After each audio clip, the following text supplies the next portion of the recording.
In the quiet, leafy suburb of Maplewood, where life moved at a predictable pace and every house looked like it belonged in a catalog for perfect neighborhoods, there was one property that stood out.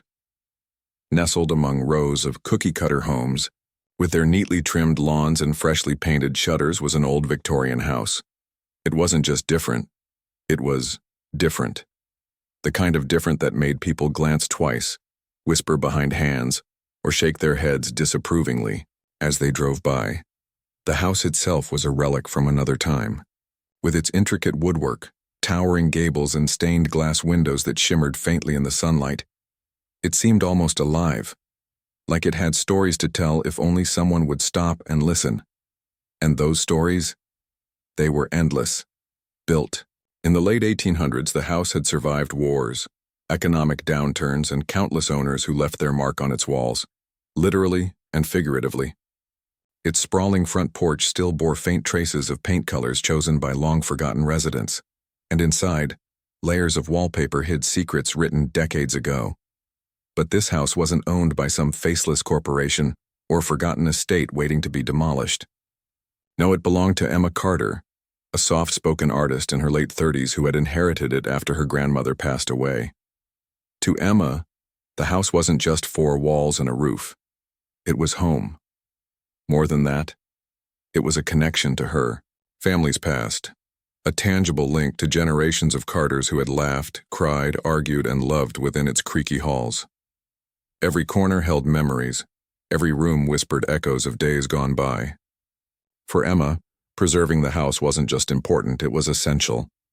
Unfortunately, not everyone shared her sentiment. In fact, many of her neighbors actively disliked the house. They didn't understand why Emma refused to modernize it, why she let ivy climb unchecked up its weathered siding, or why she kept the original wooden floors instead of replacing them with sleek hardwood. To them, the house wasn't charming or historic. It was an eyesore, a blemish on an otherwise flawless neighborhood. At the center of this disdain was Karen Thompson, the self-appointed queen bee of the Maplewood Homeowners Association, HOA. Karen wasn't just any HOA president. She was the kind of person who thrived on rules, regulations, and maintaining what she called neighborhood standards. Her own house was immaculate, freshly pressure-washed bricks, perfectly symmetrical, flower beds, and a mailbox so polished you could see your reflection in it.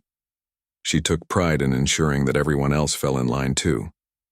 Karen had been trying to get Emma to bring her house up to code for years. Letters arrived regularly, each one more urgent than the last. "Your peeling paint is unsightly," one read. "Overgrown shrubs violate Section 4.2 of the HOA guidelines," said another. But no matter how many notices Emma received, she always found a way to push back without outright defiance. Sometimes she'd promise to repaint, other times she'd trim a few stray branches, just enough to placate Karen temporarily. Deep down, though, Emma knew these gestures wouldn't satisfy her neighbor forever. Still, she hoped they'd buy her enough time to figure things out. What Emma didn't realize was that Karen wasn't going to wait much longer. Over the years, the tension between the two women had grown into something bigger than either of them. For Karen, it wasn't just about aesthetics anymore, it was personal. The house represented everything she couldn't control, a stubborn reminder that not everyone bowed to her authority. And Emma? Well, Emma was simply trying to hold on to something precious while navigating the increasingly hostile environment Karen created. Little did anyone know this quiet feud was about to explode into something far more dramatic than anyone could have imagined. Unbeknownst to Emma, her beloved house harbored a secret, one that would change everything. Meanwhile, Karen was quietly plotting her next move, convinced she was doing what was best for the neighborhood. Neither woman realized how high the stakes were about to get, or how the outcome would ripple through their lives in ways neither of them could predict. As autumn settled over Maplewood, painting the trees in shades of gold and crimson, the stage was set for a battle unlike any the sleepy suburb had ever seen. On one side stood Emma, fiercely protective of her family legacy. On the other stood Karen, determined to impose order at any cost. Between them loomed the old Victorian house, silent but steadfast, as if waiting to reveal its secrets when the moment was right. One crisp autumn morning, as golden leaves swirled in the breeze and the air carried the faint scent of wood smoke, Emma Carter shuffled out to her mailbox. She wasn't expecting anything important, just the usual stack of bills and maybe a catalog or two. But when she opened the small metal box attached to the gatepost, something caught her eye. An official-looking envelope with the Maplewood Homeowners Association, HOA, logo printed neatly in the corner. Emma sighed before she even opened it. She knew exactly what this meant. Over the years, these letters had become a kind of ritual, each one more pointed than the last. They always started politely enough. "Dear Ms. Carter," followed by vague mentions of community standards and aesthetic guidelines. But beneath the formal language lay a thinly veiled ultimatum: fix your house or else. This letter, however, felt different.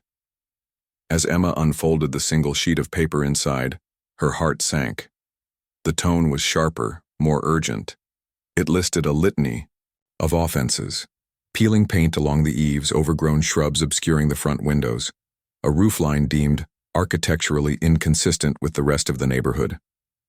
There was no mistaking the message this time. If Emma didn't comply within 30 days, the HOA threatened legal action. Not just fines, real, actual court intervention. Emma leaned against the mailbox post for a moment, staring at the words on the page. Her stomach churned. She'd been down this road before, of course. These letters came like clockwork every few months, but they usually gave her 6 months or even a year to address the issues. 30 days? That seemed impossibly short. And, besides, how was she supposed to afford all these repairs? Between her modest income as an artist and the cost of basic upkeep, there wasn't much left over for major renovations. Still, Emma tried not to panic. After all, she'd dealt with Karen Thompson's demands before. Whenever the HOA president sent one of her infamous letters, Emma would respond with vague promises. "I'll get to it soon," she'd write back, knowing full well that soon could mean months or never. Most of the time, that was enough to keep Karen at bay. Sure, the woman might grumble or send follow-up emails, but eventually, she'd move on to harassing someone else. At least, that's how it had always worked, in the past. But as Emma stood there reading the letter again, something nagged at her. This wasn't just another routine complaint. For starters, the deadline was unusually tight.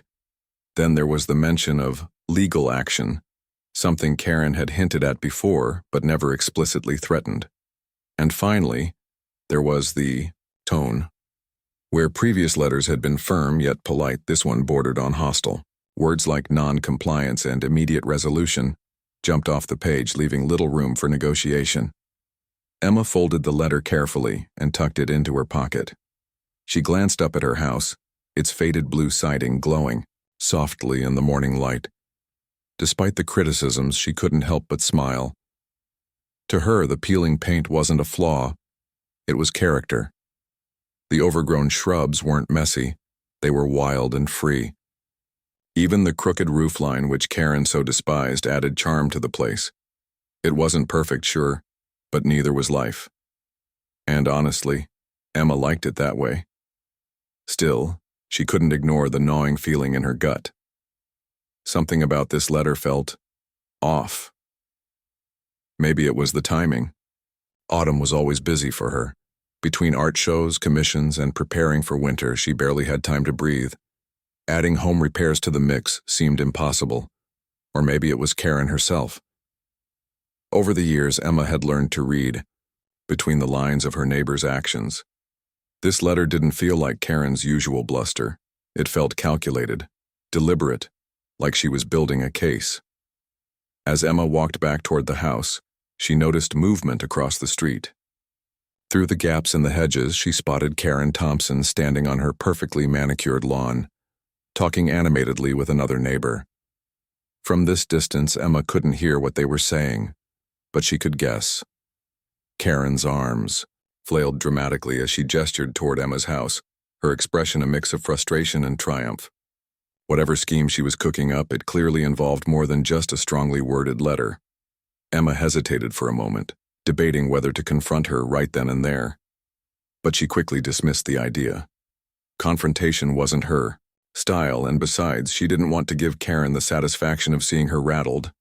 Instead, she slipped inside, closing the heavy wooden door behind her with a soft click. The interior of the house offered some comfort. Sunlight streamed through the stained glass windows, casting colorful patterns on the worn hardwood floors.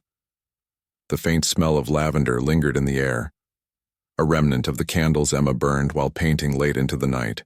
She wandered into the kitchen where stacks of canvases leaned against the walls and jars of brushes sat on the counter. This was her sanctuary, the one place where she felt truly at peace. Sitting down at the table, Emma pulled the letter out of her pocket once more. She stared at it for a long time, weighing her options. On one hand, she could ignore it entirely, hoping Karen would lose interest or forget about it altogether.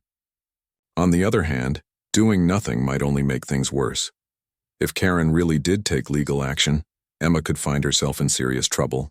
Fines she couldn't pay, court dates she couldn't miss. The thought made her head spin.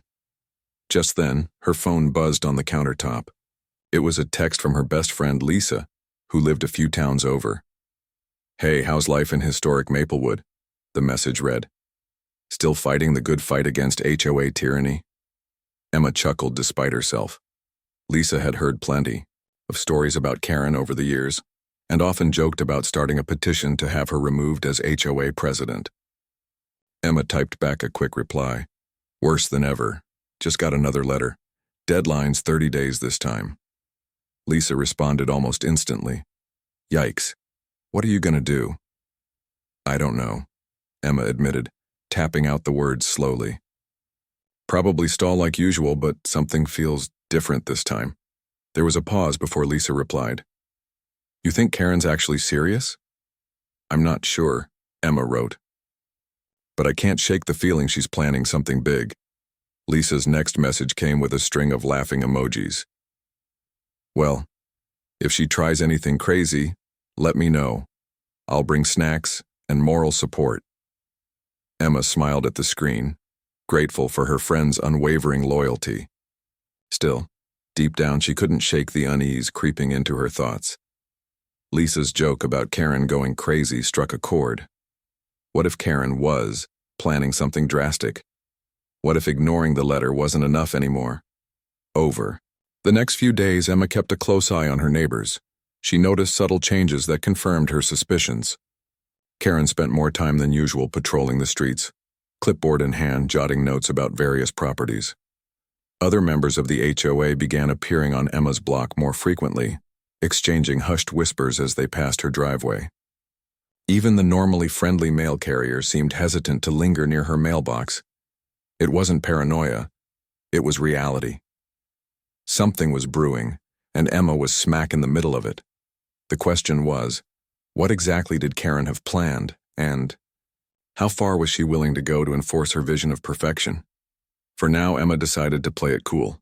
She drafted a generic response to the HOA letter, promising to address the concern shortly without committing to a timeline. Then she went about her day, pretending everything was fine. But as she climbed the creaky stairs to her studio, that evening, she couldn't help but glance out the window one last time. Across the street, Karen was still outside, pacing back and forth like a general plotting her next move. Her face was set in a determined scowl, and her hands gripped the clipboard tightly. Emma watched her for a moment, then drew the curtain shut. Whatever storm was coming, Emma knew she needed to prepare. Because if there was one thing she'd learned about Karen Thompson, it was this. She didn't give up easily, and when she set her sights on something or someone, she stopped at nothing to get her way. Karen Thompson wasn't the kind of person to sit around waiting for things to happen. If she wanted something done, she made it happen. Rules, consequences, and common sense be damned. And right now, what Karen wanted more than anything was Emma Carter's house gone, or at least brought in line with her rigid vision of suburban perfection. But after years of sending letters, making phone calls, and holding emergency HOA meetings that conveniently excluded Emma, Karen had reached a breaking point. Enough was enough. Late one evening, as the sun dipped below the horizon and the neighborhood settled into its usual quiet rhythm, Karen sat at her kitchen table surrounded by stacks of papers, blueprints, property records, and photocopies of HOA guidelines were spread out like pieces of a puzzle. Her laptop glowed softly in front of her, casting an eerie light on her face as she scrolled through search results. She wasn't just researching building codes or aesthetic standards anymore. Tonight, Karen was looking for solutions, extreme ones. Her eyes landed on a name: Big Joe's Towing and Demolition Services. The company had recently gained notoriety for taking down an abandoned barn outside town using unconventional methods. According to online reviews, they weren't exactly known for following protocol, but they got the job done quickly and discreetly. Exactly what Karen needed. Without hesitation, she picked up her phone and dialed the number listed on their website. A gruff voice answered after a few rings. "Big Joe's, what do you need?" "Hi," Karen began, forcing her tone to sound calm and professional despite the adrenaline coursing through her veins. "I'm calling about a project I think you might be able to help with. It involves removing some structures from a property." The man on the other end chuckled. "You mean tearing something down?" "Well, yes," Karen replied, choosing her words carefully.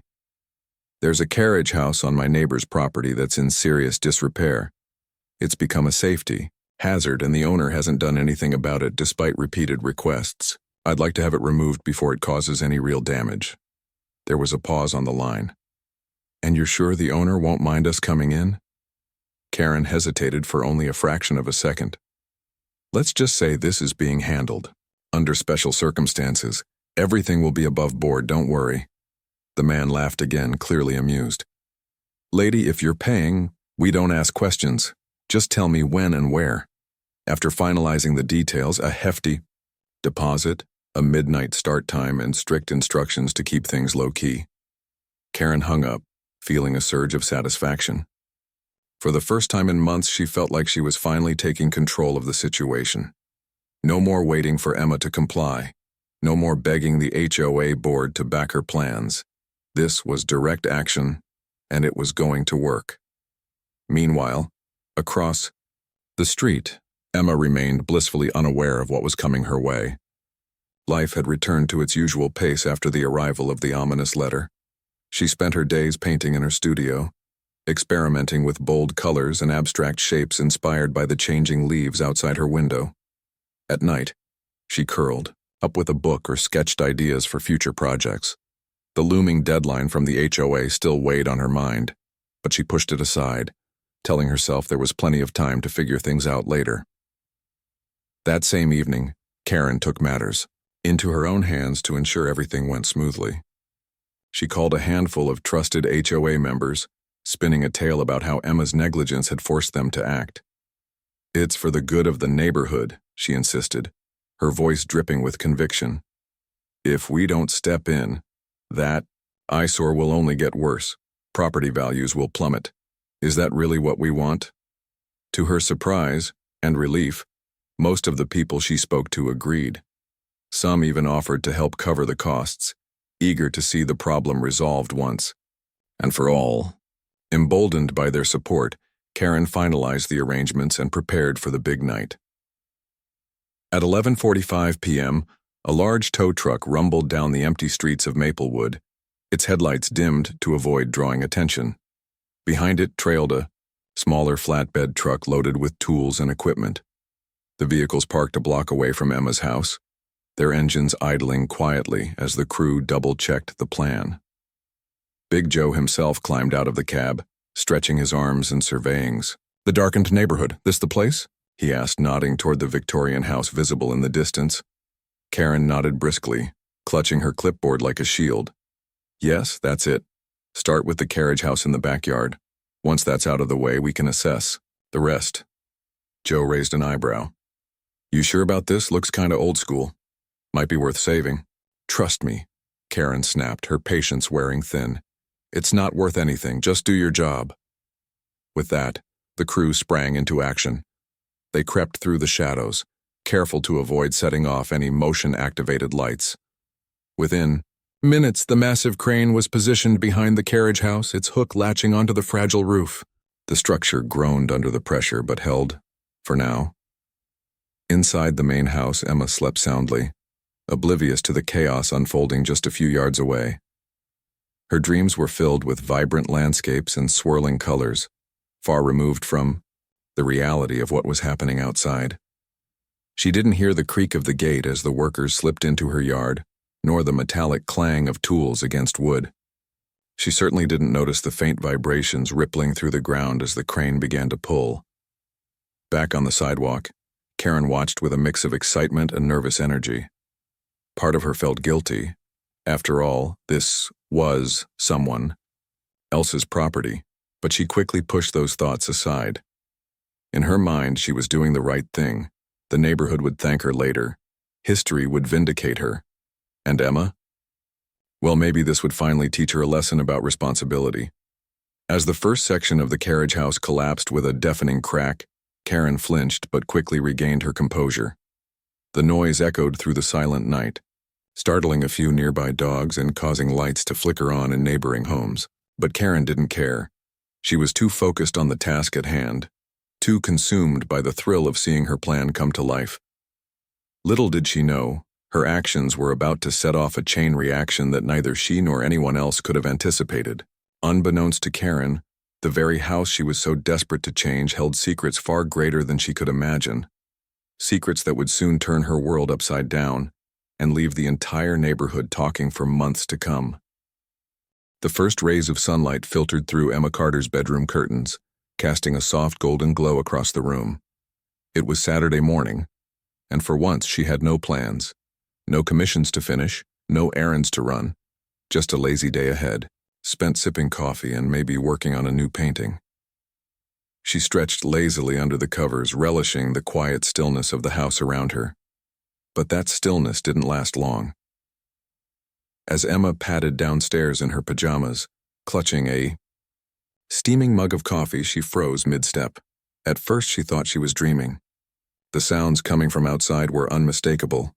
The grinding whine of machinery, the sharp crack of splintering wood, and raised voices shouting instructions over the din. Her heart skipped a beat as she rushed to the window, pulling back the curtain with trembling hands. What she saw made her blood run cold. In her backyard, where the old carriage house had stood for over a century, chaos reigned. A massive tow truck crane loomed over the wreckage, its hook dangling precariously as workers scrambled to dismantle what remained of the structure. Chunks of wood, shattered glass, and twisted metal lay scattered across the ground like debris from a storm. The air was thick with dust, and the once charming little building was now reduced to rubble. Emma's mind raced. What was happening? Who were these people? And why were they destroying her property? Without thinking, she threw open the front door and bolted outside, her bare feet slapping against the damp grass. "Stop!" she screamed, her voice cracking with panic. "What are you doing? Stop right now!" The workers barely glanced at her, too focused on their task to pay attention. One of them waved dismissively, shouting something about permits and authorization, but Emma wasn't listening. She stormed toward the crane, her fists clenched at her sides, demanding answers. That's when she saw her. Standing near the edge of the yard, clipboard in hand and looking every bit the self-satisfied villain, was Karen Thompson. Her perfectly styled hair caught the morning light, and her designer blazer was impeccably pressed. If Emma hadn't been so furious, she might have laughed at how absurdly out of place Karen looked amidst the destruction. "You!" Emma spat, marching straight up to her neighbor. "What is this? Why are you doing this?" Karen smirked, clearly enjoying the moment. "Oh, good, you're awake," she said coolly, as if supervising the demolition of someone's home was an everyday occurrence. "I figured you'd want to see this firsthand." "See what?" Emma demanded, her voice rising. "You're tearing down my house, my property, how dare you?" Karen rolled her eyes, feigning exasperation. "Relax, Emma, it's just the carriage house for now. Trust me, it's for the best. That thing was falling apart anyway. I'm doing you and the entire neighborhood a favor." "A favor?" Emma repeated, incredulous. "You think destroying my family's history is a favor?" "It's not your history anymore," Karen shot back, her tone dripping with condescension. "It's a liability, an eyesore. You've ignored our warnings for years, so we took matters into our own hands. Consider it Community service. Emma stared at her, speechless. The audacity of Karen's words hit her like a punch to the gut. Years of simmering tension between them boiled over in an instant. She wanted to scream, to lash out, to make Karen understand just how much this house meant to her. But all she could do was stand there, shaking with rage as tears welled up in her eyes. By now the commotion had drawn a crowd. Neighbors began trickling out of their homes, some in bathrobes, others in workout gear, all drawn by the noise. Some watched silently, their faces masks of shock or confusion. Others pulled out their phones, filming the scene as if it were some bizarre reality TV show. Whispers rippled through the gathering crowd. "What's going on? Is that Emma's house? Did you know they were doing this?" Emma barely noticed them. Her focus was entirely on Karen, who seemed unfazed by the growing spectacle. In fact, she almost looked pleased with herself, basking in the attention like a performer on stage. "This isn't over," Emma hissed, pointing a finger at Karen. "I don't care what you think you're doing, but you can't just destroy my property without consequences." Karen raised an eyebrow, her smirk widening. "Consequences, please. Everything's been handled legally. You'll thank me later." Before Emma could respond, a new voice cut through the chaos. "Excuse me? What's going on here?" Everyone turned to see a uniformed officer stepping out of a patrol car parked at the curb. He introduced himself as Officer Daniels from the city's Historic Preservation Department, his expression stern as he surveyed the scene. "I received a call about unauthorized demolition work being conducted on protected property. Can someone explain what's happening?" For the first time that morning, Karen's confident facade faltered. She opened her mouth to speak but hesitated, suddenly unsure of herself. Sensing an opportunity, Emma stepped forward. "This is my house," she said, her voice steady despite the turmoil swirling inside her.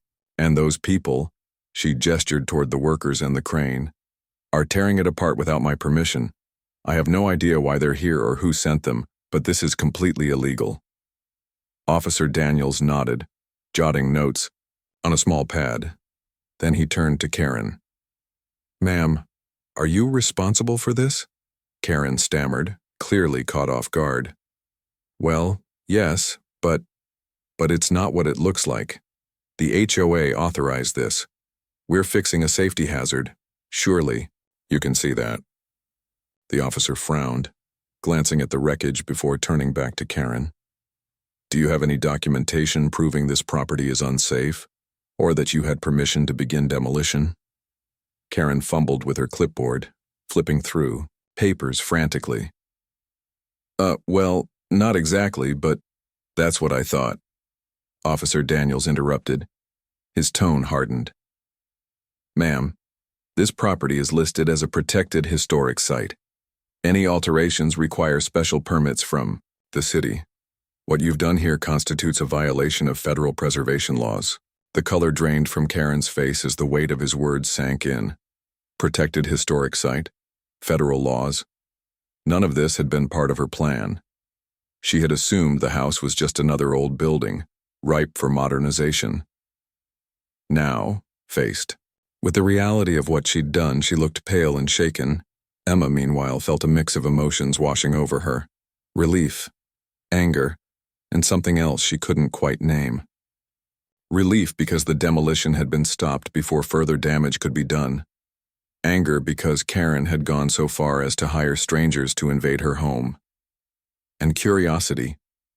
What did the officer mean by protected historic site? She had never heard anything about her house having such status. As Officer Daniels ordered the workers to cease operations immediately, Emma approached him, her voice trembling. "Sir, what did you mean when you said my house is protected? I didn't know." He smiled kindly, sensing her confusion. "It seems your house has been registered as a historic landmark for decades. Your family must have applied for the designation years ago. Unfortunately, it appears the information wasn't passed along to subsequent owners." Emma's knees nearly buckled beneath her. A historic landmark? All this time she'd been living in a piece of history without even realizing it. No wonder the house felt so special. It wasn't just a home. It was a treasure. Meanwhile, Karen stood frozen in place, her clipboard clutched tightly to her chest. For the first time in her life, she had nothing to say. The neighbors who had gathered to watch the drama unfold began whispering again, their tones shifting from curiosity to disbelief. Someone snickered. Another muttered, "Classic Karen." As the officer escorted the demolition crew off the property, Emma turned to face her nemesis one last time. "You may think you're doing everyone a favor," she said quietly, her voice laced with steel. "But you've crossed a line. This house means more than you'll ever understand. And I won't let anyone take it away from me, not even you." Karen didn't respond. There was nothing left to say. As the sun climbed higher in the sky, casting long shadows over the ruined carriage house, it became clear that this was only the beginning of a battle neither woman would soon forget. The news of what happened at Emma Carter's house spread like wildfire. By mid-morning, the quiet streets of Maplewood were buzzing with activity. Neighbors who had only moments ago been sipping their coffee in peace were now gathered on sidewalks and front porches, sharing theories, opinions, and outrage over Karen Thompson's audacious move. The sight of the demolished carriage house, a piece of history laid to waste, was impossible to ignore. It was as if a bomb had gone off in the middle of their otherwise predictable suburb. Word traveled fast, thanks in no small part to social media. Someone had posted a video of the chaos online, capturing the tow truck crane and Karen's smug demeanor before Officer Daniels intervened. Within hours, the clip went viral, racking up thousands of views and comments. Memes mocking HOA. Karen began popping up everywhere. Pictures of her face photoshopped onto bulldozers. Captions calling her everything from demolition queen to historic preservation enemy number one. Local reporters caught wind of the story too, descending on Maplewood like vultures circling fresh prey. Camera crews parked along the curb outside Emma's house, microphones thrust toward anyone willing to talk. For Karen, the fallout was swift and brutal. Overnight, she went from being the queen bee of the neighborhood to its most despised resident. People who once bowed to her authority now avoided eye contact or whispered behind her back. Her carefully cultivated image as the epitome of suburban perfection crumbled faster than the carriage house itself. And it wasn't just her reputation that suffered. Legal troubles loomed large on the horizon. Officer Daniels wasted no time filing formal charges against Karen for violating federal preservation laws. Not only had she authorized the unauthorized demolition of a protected historic site, but she had also hired a company notorious for cutting corners. When investigators dug deeper into Big Joe's towing and demolition services, they uncovered a trail of questionable practices, including permits forged with falsified signatures and blatant disregard for safety regulations. Karen's involvement tied her directly to these violations, making her liable not just for damages to Emma's property, but also for any broader harm caused by the operation. To make matters worse, Emma decided to take legal action of her own. With the help of a pro bono lawyer specializing in historic preservation cases, she filed a lawsuit against Karen and the HOA, seeking compensation for the destruction of the carriage house and emotional distress. The suit quickly gained traction, drawing support from local preservation groups and even national organizations dedicated to protecting historic landmarks. Donations poured in to cover legal fees, and volunteers offered to help restore the damaged property. For the first time in years, Emma felt like she wasn't fighting alone. As the days turned into weeks, Karen found herself drowning in consequences. She resigned as HOA president after members unanimously voted to remove her from the position. Her attempts to defend herself fell flat. No one believed her claims that she'd acted for the good of the neighborhood. Even her closest allies distanced themselves, unwilling to be associated with someone whose actions had brought so much shame to the community. Isolated and humiliated, Karen retreated into her home, avoiding public appearances and ignoring the growing pile of legal documents piling up on her dining room table. Meanwhile, Emma emerged as an unlikely hero. Strangers reached out to offer words of encouragement, while local businesses donated materials and labor to help repair the damage. The mayor of Maplewood paid a visit to express his support, presenting Emma with a certificate of recognition for her role in preserving the town's history. Standing on her porch, Surrounded by neighbors holding signs that read, "Save our history and stop HOA overreach," Emma couldn't help but feel a sense of vindication. All those years of resisting Karen's demands suddenly made sense. She hadn't just been defending her home, she'd been safeguarding a piece of Maplewood's soul. But perhaps the most surprising twist came when researchers discovered more about the significance of Emma's house. Records revealed that it had served as a stop on the Underground Railroad during the Civil War era, providing shelter and safety to enslaved people fleeing north to freedom. Hidden compartments in the basement walls contained artifacts, letters, buttons, scraps of fabric, that told stories of courage and resilience. Historians flocked to the site, eager to document its importance and ensure it received proper recognition. Emma's house wasn't just a family heirloom anymore. It was a national treasure. With each new revelation, Karen's missteps grew more glaringly obvious. How could she have failed to realize the magnitude of what she was destroying? Had her obsession with aesthetics blinded her to the bigger picture? These questions haunted her, gnawing at her conscience until sleep became nearly impossible. At night, she lay awake replaying the events in her mind, wondering how everything had spiraled so far out of control. During the day, she avoided looking out her window, unable to face the wreckage or the stares of judgment from her former friends. As the legal proceedings dragged on, Karen faced mounting pressure. Fines piled up, threatening to bankrupt her. Her husband, embarrassed by the scandal, moved out temporarily, citing irreconcilable differences. Friends stopped inviting her to book club meetings and dinner parties. Even her dog seemed to sense her despair, curling up in silence instead of demanding walks or belly rubs. For someone who thrived on order and control, this unraveling was unbearable. Emma, on the other hand, embraced the newfound attention with grace and humility. She gave interviews to local news outlets, using the platform to educate others about the importance of preserving historic sites. She spoke passionately about the need to balance progress with respect for the past, urging communities to value their shared heritage over cookie-cutter conformity.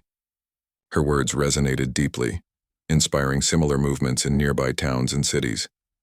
By the time the court case finally concluded, the verdict was clear. Karen was guilty on all counts. In addition to paying hefty fines, she was ordered to attend mandatory community service sessions focused on historic preservation awareness. The HOA was dissolved entirely, replaced by a new board committed to fostering inclusivity and collaboration, rather than enforcing rigid rules. As for Emma, she walked away not only victorious but vindicated. The settlement awarded her enough money to fully restore the carriage house, and then some. In the end, the incident left an indelible mark on Maplewood. What had started as a petty feud between two neighbors evolved into something far greater, a reminder of the power of history, community, and standing up for what truly matters. For Emma, it was proof that sometimes the smallest acts of resistance can lead to the biggest victories. And for Karen, it was a lesson in hubris, one she would carry with her for the rest of her life.